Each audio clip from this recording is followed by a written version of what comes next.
huwag niya akong ipadala sa dahil. Yun lang naman. Kahit sa court dito sa Pilipinas, pareho tayong Pilipino, Mr. President. Pareho tayong Pilipino, kung pwede lang.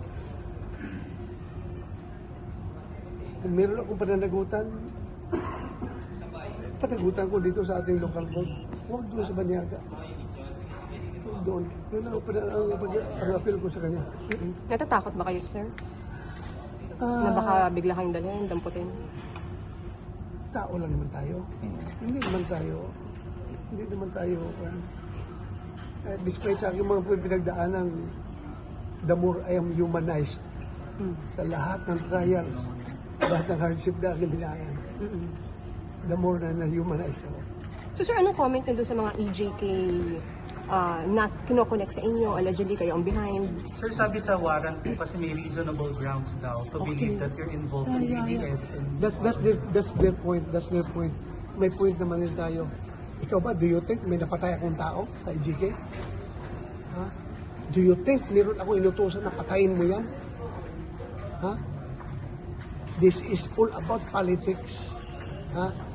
Politics ito. Yung Trillanes na galit sa mga Duterte, yung mga makakaliwa, na galit sa pagtira ni Duterte sa mga komunista. At yung Sakim na Martin Romualdez na gusto maging presidente ng Pilipinas, sila ang nag-coordinate itong lahat para pabagsakin ang mga Duterte. Senator, but do you think this is all about politics? Yeah. Kasi kung hindi ito politics, bakit hindi ako kasuhan dito sa local courts? Ha? They want us to banish from the Philippine soil.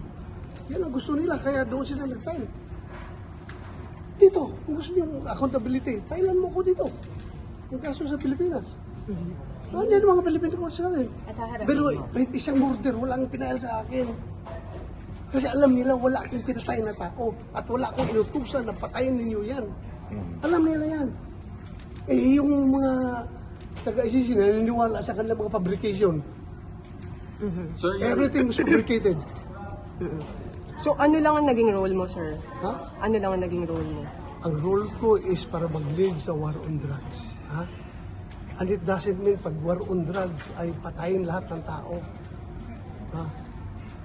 Of course, kung ang buhay ng mga pulis ay nasa bingit ng kamatayan, ay dapat lipisan ang sarili nila. At wala akong